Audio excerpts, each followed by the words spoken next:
Bonjour à tous et bienvenue.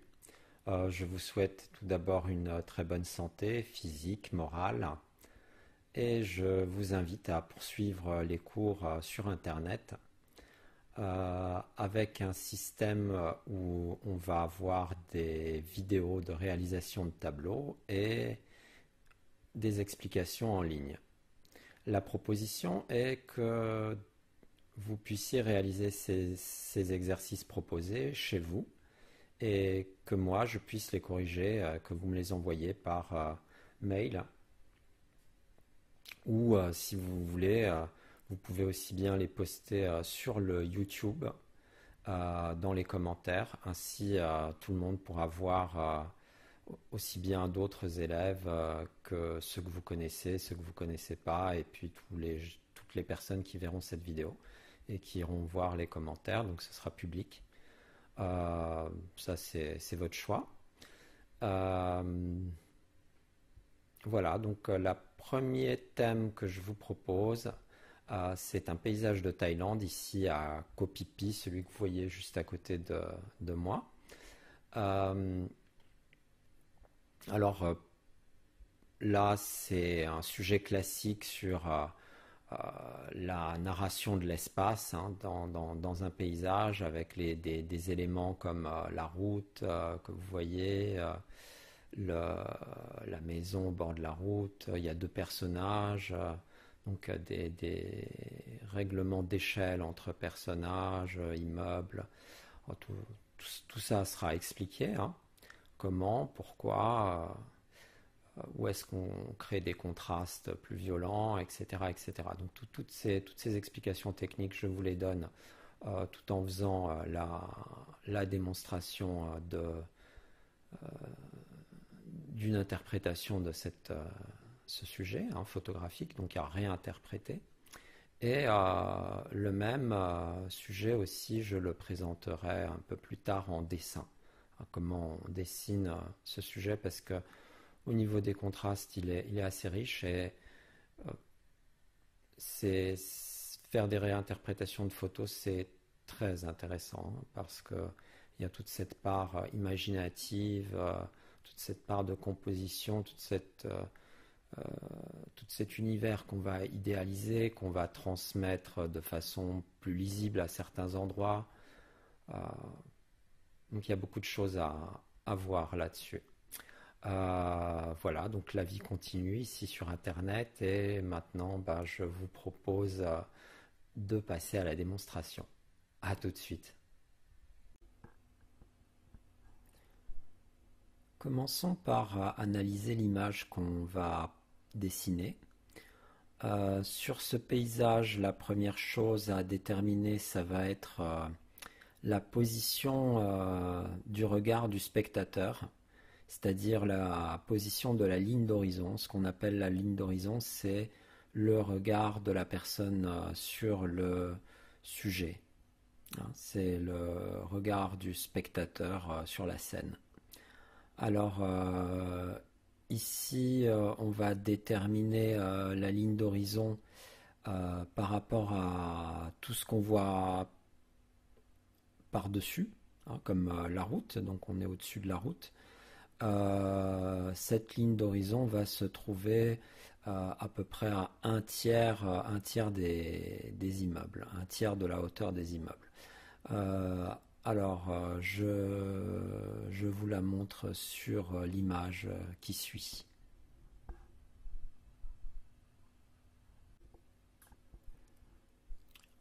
Ici, on voit les lignes de direction, donc les lignes de fuite hein, des plans, hein, comment ils vont trouver un point de fuite sur la ligne d'horizon.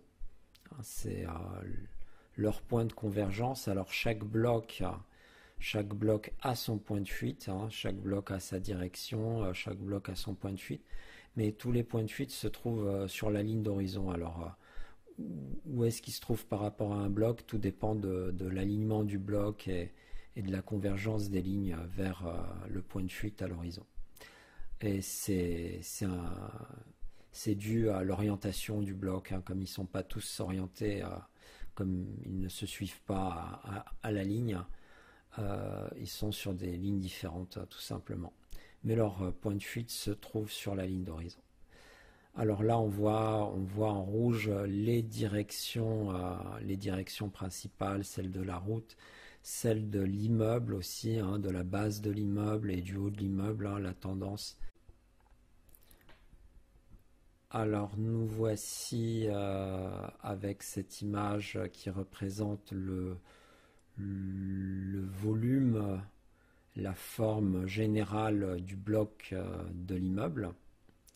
Et vous pouvez le voir où est-ce qu'il se situe dans l'espace avec justement l'indication que nous donne la ligne de fuite en bas et la ligne de fuite en haut du bloc.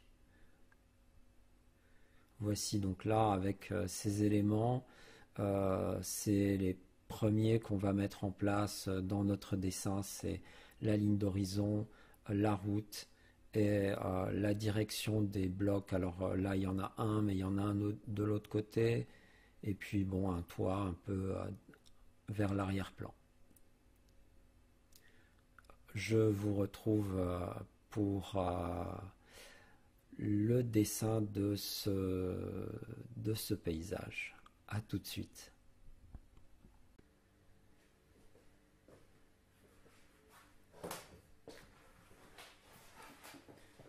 Voici donc, on commence par dessiner la ligne d'horizon qui se trouve un peu plus que la moitié de l'image. Donc voici, on se la trace pour délimiter ce qu'on va avoir au-dessus de notre regard et ce qui se passe en dessous de notre regard. Donc par exemple, la route, elle est en dessous de notre regard puisqu'on voit sa surface du dessus. Et c'est par la route qu'on va commencer. Donc je repasse ici la ligne d'horizon. Alors je répète, la ligne d'horizon c'est la hauteur du regard du spectateur. Et la route, elle va nous permettre de dessiner, de structurer l'espace. Donc on part vraiment des grandes lignes. Je la dessine pour modeler progressivement notre espace. Il ne faut surtout pas commencer par dessiner des arbres ou quoi que ce soit.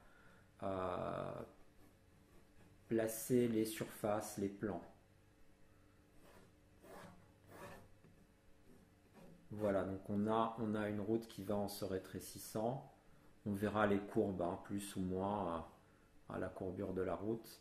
Elle vient un petit peu en zigzag et elle nous dessine donc tout cet espace qu'il y a entre nous et ce qui va se passer à l'horizon. Elle peut s'en aller par là-bas comme ça, on va rejoindre un point de fuite quelque part, on ne sait pas où, c'est caché derrière. Voilà, autrement on a à placer, maintenant qu'on a cet horizon, on va placer... on peut placer les immeubles des deux côtés de la route, puisqu'il y en a des deux côtés. Donc il y en a un qui va là. Donc déjà voir la boîte dans laquelle il est compris. On posera le toit par-dessus. Et là, on a une partie au-dessus de notre regard, celle-là, et une partie en dessous de notre regard. Donc la ligne ici, elle va aller là. Et ça irait, on ne sait pas où exactement, quelque part sur le point de fuite, se rejoindre. Alors peut-être que je vais accentuer la pente ici pour donner cette impression. Oui, pourquoi pas. Alors ces accentuations-là, vous les choisissez. Et aussi, elles vont parler de l'orientation de la boîte. Donc là, la boîte, elle suit à peu près le cours de cette direction-là. Donc on peut s'imaginer que le point de fuite serait quelque part ici de cette boîte. Donc de la maison. Donc voilà. Donc là on a déjà placé. Alors on verra la hauteur. Peut-être qu'elle est plus haute. On verra toutes ces proportions. Les proportions de la maison, on va les prendre aussi. Donc là pour l'instant, ce qu'on veut, c'est un peu de voir les directions globales qu'on va avoir. De l'autre côté, on a une autre boîte qui est une deuxième maison. où est-ce qu'on la place, donc où est-ce qu'on va la placer, sa distance par rapport à la route, elle est plus en retrait que cette maison-là, donc on va placer sa base plus par là, hein, ici.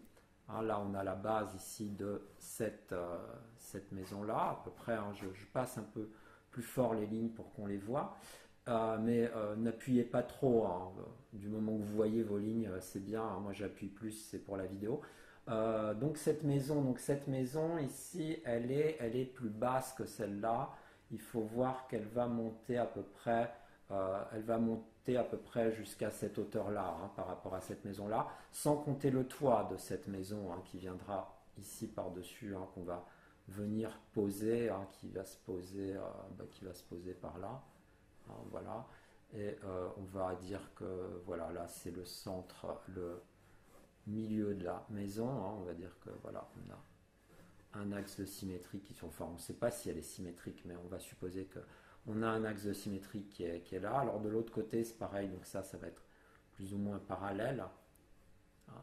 Et ici on va avoir notre dessous de toit, hein, qui apparaît. Hein, là le bloc qui vient se coller au toit et le toit qui passe par-dessus. Voici. Donc on a déjà ces repères. Qu'est-ce qu'on a d'autre? Ah oui, alors la maison de l'autre côté, donc on va voir. Alors c'est avec le toit, hein, qu'elle vient à cette hauteur-là. Oui, c'est avec le toit qu'elle vient avec cette hauteur, à cette hauteur-là. Je vais la mettre légèrement plus haut. Enfin, ça dépend. Pas forcément. Allez, on va la faire plus ou moins à la hauteur. Et il faut vraiment vérifier à quel niveau du sol à peu près. Donc peut-être que le retrait est moindre. Voilà, on va mettre un retrait qui est plus près. Voilà, parce qu'il y a aussi la ressemblance donc au bloc. Hein. Il faut une certaine ressemblance au bloc entre sa hauteur et sa largeur. Quand on va dire que voilà, on a un bloc qui est là. Alors l'autre partie je la vois pas, mais bon je peux l'inventer. Hein. Voilà, on va dire que le toit repart par là. Et pareil, hein, il va vers le bas. Alors là, je peux aussi figurer une chose, c'est la largeur de ce bloc-là. Je peux dire que qu'on voit une largeur de ce bloc. Pourquoi? Parce que d'un point de vue narratif, c'est toujours plus intéressant de voir deux faces d'un immeuble que d'en voir qu'une.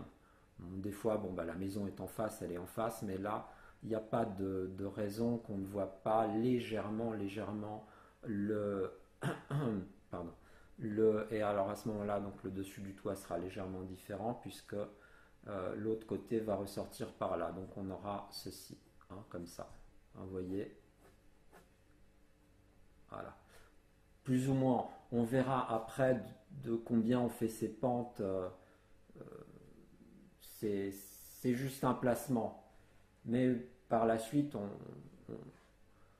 on regardera est-ce qu'on est suffisamment haut, est-ce qu'on va pas la maison, est-ce qu'on va pas la rétrécir ou montrer moins de cette face-là, quoique il ne faut pas en montrer trop peu non plus, parce qu'autant pas montrer du tout, mais un petit peu quand même. Alors derrière, on a quoi? Qu'est-ce qui se passe au-dessus de la route? Ah oui, il y a encore une autre maison derrière qui vient là, donc on voit un toit qui dépasse ici. Par rapport à la hauteur de l'autre toit, oui, c'est vrai qu'il est plus bas. On va dire, voilà, il est à ce niveau-là sur notre échelle. Alors, est-ce que j'aurais à monter cette maison-là ou pas? Je ne sais pas. Peut-être. Hein. Donc là, c'est une approximation. Voilà. Alors, vous n'êtes pas obligé d'être tenu à la stricte rigueur de ce qui est, sur la photo, c'est-à-dire que vous pouvez, au besoin, s'il y a des choses qui viennent les unes sur les autres et qu'elles rendent des éléments indistincts, vous pouvez décaler les éléments, faire en sorte qu'ils empiètent les uns sur les autres pour pas être dans quelque chose qui est monotone.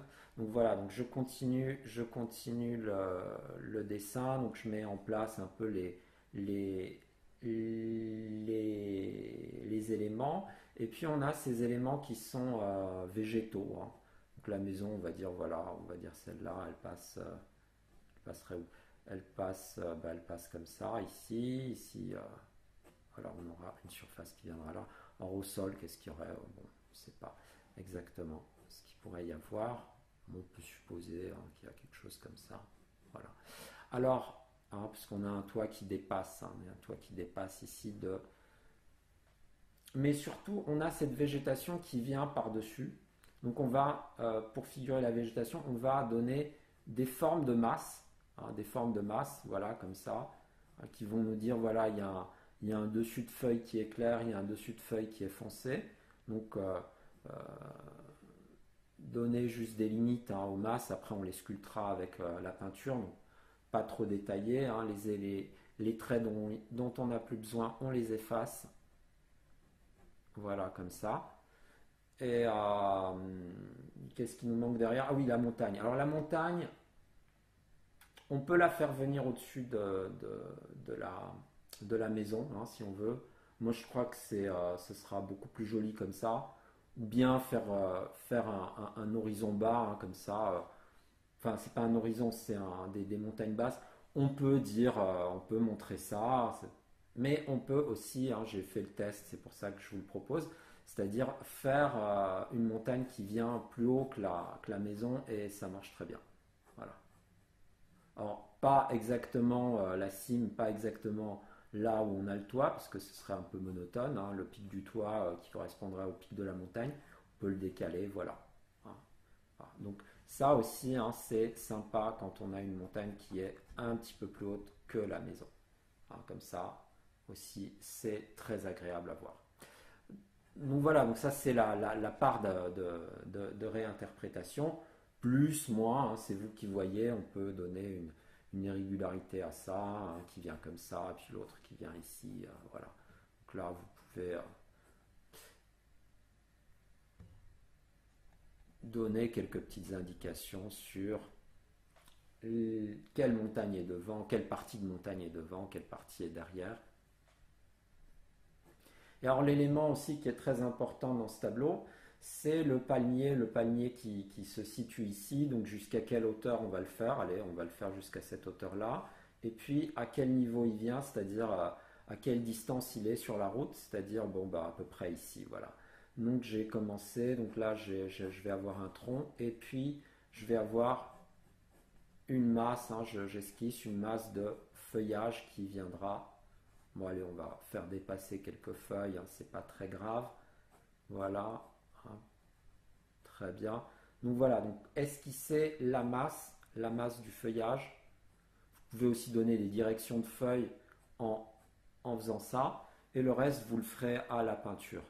Donc voilà, donc les traits dont on n'a plus besoin, pareil, on les enlève. On n'a pas besoin de ça, je crois. Non, on n'en a pas besoin. Ça, on voit la montagne derrière qui passe, d'accord. Et puis là, on va faire une feuille qui vient ici, voilà. Voilà, donc les directions de feuilles aussi, c'est pratique. Pour après savoir poser où est-ce qu'on pose quoi. Voilà, donc ça. Voilà, comme ça. Et celle-là qui vient devant. Donc voilà, donc on a esquissé quelques feuilles, certaines qui partent en l'air comme ça, pourquoi pas. Voilà. Voilà. Donc voilà notre cocotier. Alors je pense que c'est un cocotier. Et puis esquisser un peu ce qui se passe derrière. Alors, est-ce qu'on a quelque chose qui vient ici? Alors ici, pour le bord de la route aussi, alors il y a une autre maison qui vient là. Alors, on va la mettre. Voilà ici, comment elle vient. Donc on a un autre bloc qui vient là. On verra plus tard si... alors à quelle hauteur ça va être? Le toit, oui, c'est à peu près à cette hauteur-là. Et après, ça vient, ça tombe. Et à l'intérieur, donc on voit cette poutre qui sort ici. On va la placer à peu près là par rapport au toit, ok. Voilà, voilà, voilà. Donc j'enlève ce qui est en trop ici. Et là, on aura les pots de fleurs qui vont venir. Voilà. avec les masses de feuillage. Alors, il y a autre chose aussi, hein, dernière petite chose. Alors, peut-être que la base de cette maison-là, on va la faire plus basse. Hein, on peut la décaler par là. Voilà. Hein, si jamais on a besoin de hauteur pour cette maison, hein, on peut jouer aussi, hein, sur la base, hein, où est-ce qu'elle se trouve, parce que